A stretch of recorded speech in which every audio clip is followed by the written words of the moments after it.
Hello and welcome to Around the Hoop, the Westwood Basketball Show. I'm your host, Mike Gay. Season 4, Episode 3, and once again I'm joined with Coach St. Martin and Coach Clifford. Welcome. Thank you, Mike. Mike. Thank you very much. So we're week 2 of the season. No time for, no rest for the wicked or weary or whatever it is. First game of the season. Coach, why don't you walk us through Sure. Ashland? Well, last time we were here, we had that scrimmage that night against Mansfield, and then after that game, we were very competitive, and we were very grateful for Mansfield to come out, and them being such a high-powered Division I team to come to us was really grateful for them to do that. They were really well coached.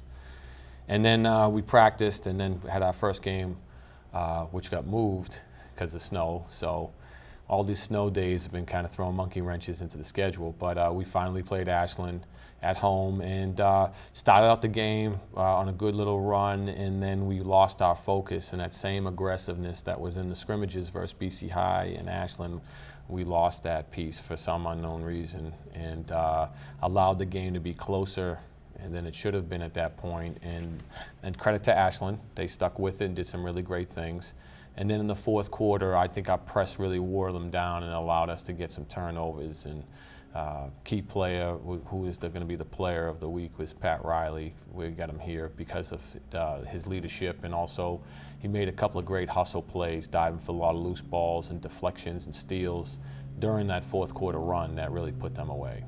So Coach, what did on the scrimmage, back to the Mansfield scrimmage, perennial, Garden team, right. They're Division I, they're a phenomenal team. What did you work on specifically there that you were able to carry forward? And you mentioned some of the hustle plays and some of the intensity. What else? So big thing was rotations on our press. Mansfield, because they're so well coached, as we were pressing them, made key adjustments that coaches are going to make against the press throughout the year. They did it last year as well. So it allowed us to be able to see another way we could trap from a different angle, bringing different guys and making sure we're rotating properly. And that's a challenge because it involves everybody.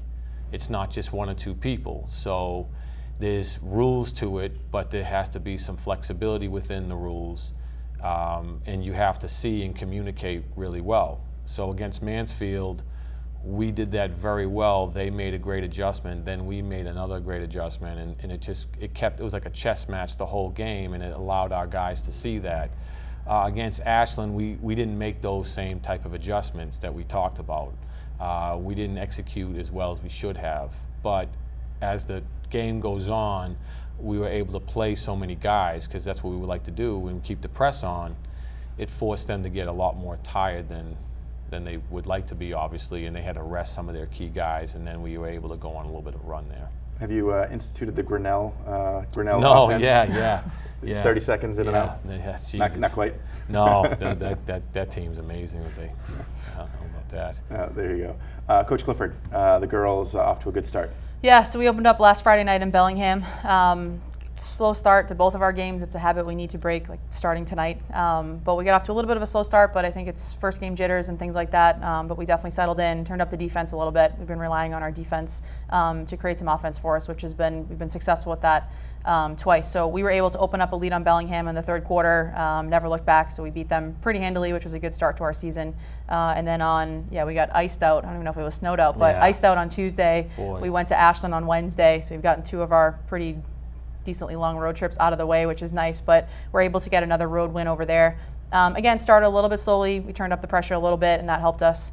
And we came away with we won 44-28. So I think it's, again, that third quarter's been good for us so far, but we need to make sure that that's the first and that we're ready to go from the tip. So that's something we talked a lot about since.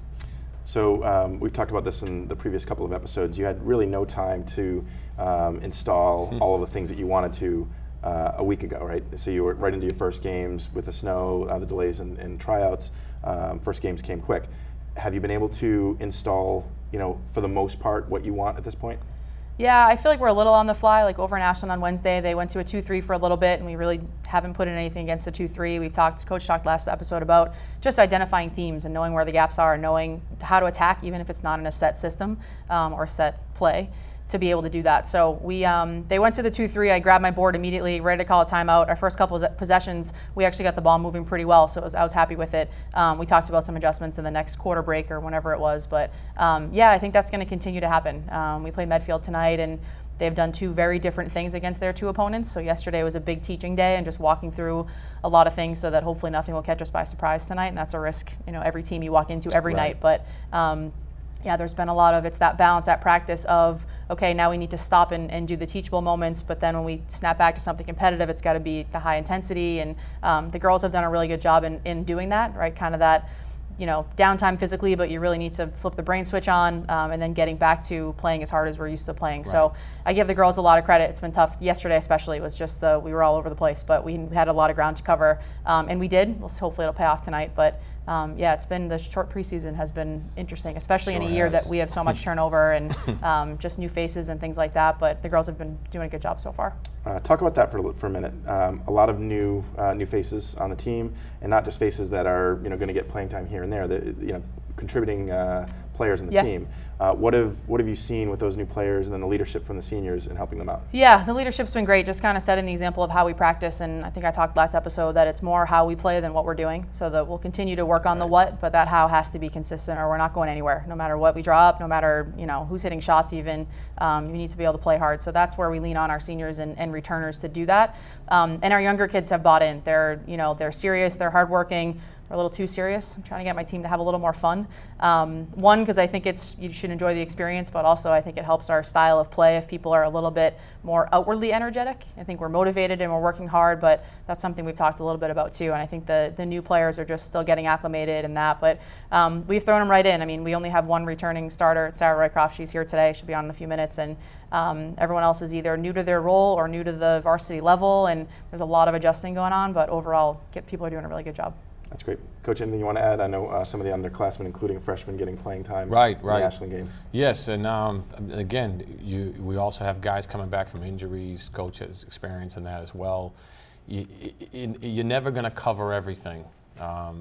So it always has to be conceptually, and then you have to make adjustments, because you have to remember there are things that you haven't put in per se, but there's other things that you have put in that you still need to work on. So there's always this chess game of like, do I add another thing in? And then that has to come from somewhere, because you only have 155 minutes to practice. So something's got to give. And we just try to do the best we can with all that and try to measure out based upon opponent and games. But tonight's game against Medfield, they've done a couple of different things defensively that we haven't seen. So we have to, we went over it in practice and talked it out and walked through things, but you're going to have to call a timeout perhaps and make an adjustment, but that's I think you're mindful too of how much the kids can handle. Correct. Like you throw a lot at them, and it's to put a lot in and do it at an okay level, like you got to pick your spots and do things well, or it's not going to work. So that balancing act has been especially difficult this year, but that's present for every coach on every team and every season. It's not new, but definitely been on the mind a lot early in this season. Would be nice if we had a little bit longer of a preseason, so hopefully that will change at some point. Yeah, if the MIAA is listening. That would be nice. Yes. Giving you the ability to actually be with your team. That would be very nice too. Nice. Okay, road ahead. Walk us through not only tonight's game with Medfield, but next week as well. Coach. Sure. So we host Medfield tonight. They're 1-1. They lost to Medway and then beat Norwood, who are the defending league champs. So they're primed and ready to go. They've had a good start to their season too. So it will hopefully be a competitive matchup. Good Friday night home game before vacation. The girls are excited. So that's tonight. And then over break, we travel to two DCL teams, the dual county league. So we go to Lincoln Sudbury on the 28th for a 4 o'clock game, and then we have that matinee out in Wayland on 12:30 on New Year's Eve, so 12:30 p.m. So that'll be fun too. So I've seen Lincoln Sudbury. I haven't seen Wayland yet. Hoping to get out there on Monday, but hopefully we can bring back a couple more wins before the new year. And Coach? So we go to Medfield tonight, and then we have our winter tournament, the 29th and 30th, which will open up against Hingham at 7 o'clock, but the 5 o'clock game is Foxborough versus Needham. So you're talking about two top Division II teams, and then Needham's who's a top Division I team. So it's going to be a real big challenge for us. Yeah, Coach, we've talked about it, but I don't think the public understands this. We're going to try to get the coaches in for a preview for the Westwood viewers. So preview of their team, how they've done so far this year, maybe some fun facts, Right. so that the community can get a little bit more in tune with the teams you're playing and the quality. You're going up against 3 very strong programs. Correct. And so we want the town to understand that this isn't a bunch of cupcakes that you've lined up. Oh, no. In fact, Vegas would probably be looking at them as the favorites. Yeah. So I don't know if you want to mention any of that. You're not going to be there, but we're going to try to have those. Yeah, coaches so in. Monday, hopefully we'll have all the teams in there. I know Needham definitely responded. Both Foxborough and Hingham had games they were working through, so I'm hopefully here for them soon and get them in. They're just, like I said, 3 really good coaches, really well-run programs, and that's what makes it special about doing a tournament like that when you have those types of teams in there. So not only are they like great teams and great programs, but they're great people too, so it makes it easier. We've got a lot of technology here. We could probably satellite them in if they don't want to make the trip. That's true. So there you go. We're going to try something a little bit new. Again, we've talked about our sponsors, Norwood Physical Therapy and Vanderbilt Club. It's phenomenal to have community Absolutely. support in that manner. One of the things that we're going to do, a new segment, is Coach's Corner or Chalk Talk. And that's going to be sponsored by Norwood Physical Therapy this week, and we're going to rotate. So, Coach, because you've had a home game, we're going to start with you. Sure. Kind of tee up what we're going to show everybody. Sure. So what we're going to see here is a little bit of our defensive rotation, and this is in the 4th quarter. Some of what you're going to see we've done really well, and some pieces we're still working on. So if we start off right off the bat, if you see the gentleman with the ball, I got my cursor on him, Jack Turgeon's playing him, and our rule, first of all, defensively, is to take players and force them to their opposite hand. So Jack's going to make the ball handler dribble with his left hand. As that happens, if the ball's coming towards you, you go towards your man. So I'm going to move the cursor over to Mikey Noon now, number 11 right here. And as the ball's coming towards him, he closes out his man so we don't give up a 3 in the corner. And when that happens, you're going to notice that Brendan Donegan, who's a little bit slower in this play as a freshman, he's still getting used to our rotations, but he needs to jump over to help right on the basket line. The basket line is the line, imaginary line that splits the court in half. And then so doesn't Pat Riley. Then he needs to jump in to help. Okay? And as the ball handler gets to the paint, Brendan Donegan's going to step over to help, and Pat's going to rotate down to take Brendan's man away so there's not an easy layup. And in this particular play, Pat does a great job and gets a steal. So we'll go through it fast so you can see this happen. See the ball handler taking his ball in, Brendan helps out, Pat rotates down, and we get a steal out of it. And now it sets up our fast break the other way. Okay, so that's just a little quick example of what we do defensively. We have a lot of rules to our defense and a lot of layers, so if you do get beat on the ball pressure, we always have help available, and there's a rotation that we work on every single day depending upon who the ball handler is, what part of the court they're on, and what hand they're driving with. So that play that you just walked through, there were 5 different elements that have to take place. Yep. Starting from Turgeon forcing offhand, Yep. And then Mikey Noon, and then Pat Riley, and it just there's a rotation. Correct. And if any one of those players doesn't do their job, correct, it leads to a wide either open an easy shot, layup, a wide open 3, something that's bad for the team. Correct, and that's why it's predicated with every single person doing their job and trusting that the person's doing their job. Because if people can't trust Jack that he's going to force that guy to his opposite hand and put pressure on him so he has to make a play under duress using his opposite hand, then the whole play will start to break down right from the beginning. And then everybody's going to trust that the other person's going to do their job. That's the big thing about team and why basketball to me is so team-orientated, because everybody has a job to do and needs to do it, and if the one piece of it breaks down, then the whole thing breaks down. Why we have done this in this particular defense is because we've noticed over the years trends of players from high school all the way up to professional that obviously the least amount of percentages that go in your favor is if you're using your opposite hand. I mean, and players don't really practice it a lot. And I've said this on the show a lot, like when you asked me last week, what is one tip to a youth player? You have to be able to dribble, pass, and make layups with your opposite hand if you want to play at a higher level. Because teams are always looking at different ways to defend things. And our thing is we're trying to put the percentages in our favor as much as possible. And that's why we have the system we have in place, and that's why we have the layers to it. And while the tip is to work on your offhand twice as much, 3 times as much, 4 times as much, another defensive tip is always, always, always know the strong hand of your opponent. Correct. Always, always, always take that away. Right. And, well, that's for us.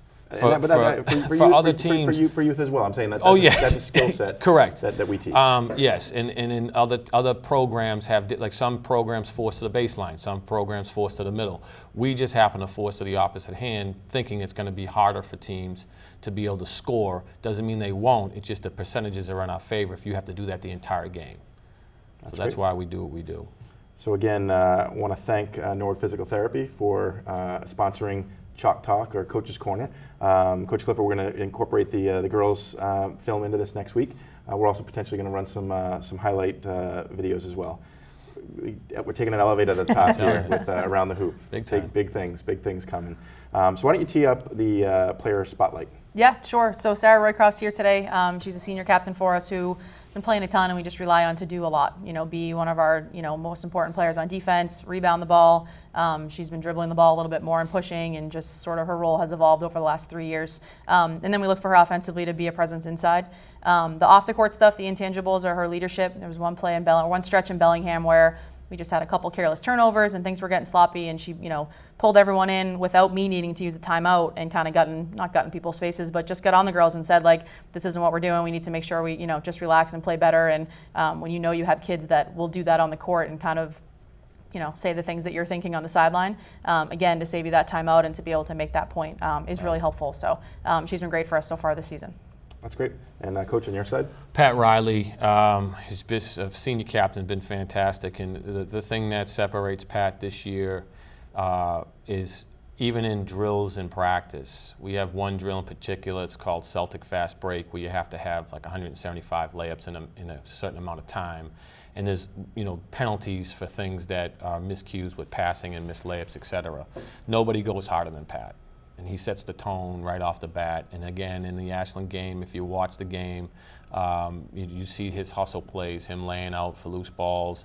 He's setting the tone for what the program values. And again, that's easy for me to go to a younger player and point and say, this is how you have to play. And that's what you need from your seniors and your leadership team. Captains and seniors have to do that. And he's been such a great example of what Westwood basketball is all about. So that's great. Well, we look forward to meeting the first sponsored Player Spotlight Player of the Week. Vanderbilt Club is the sponsor this week, and we're going to again rotate week in, week out. So it's great to have sponsors, again, the support of the community. Correct. It's also great to have these the senior leadership that you're getting from both players. Mm-hmm. So again, good luck tonight at Mansfield, and then in the holiday tournament, and then your trips to faraway lands. Yeah. Happy holidays to both of you. Thank you. And your families. Same to you. Same. Thank you. We'll be right back with the Player Spotlight Player of the Week. Welcome back to Around the Hoop. And again, the Player Spotlight Player of the Week, sponsored by Vanderbilt Club. Welcome. Thank you. So Sarah Roycroft, we'll start with you. Why don't you walk us through the last couple of games, your game in particular, if there's anything that went really well, anything that you need to work on. Yeah, so first game, I just think all around team-wise, the first quarter wasn't our best. We were kind of slow, but that makes sense because it's our first game, so just trying to get those jitters out. But then I think from there, we started to pick it up. The energy got better. Me specifically, I think I had some good defensive steals and stops that helped transition to offense to get some points to start our lead. Then against Ashland, I think, again, my defense really helped. I think that's one of my stronger parts of my basketball play, and just working on trying to take that to my offense and work on scoring more. So Coach Clifford mentioned that there was a point in the game where things weren't going well.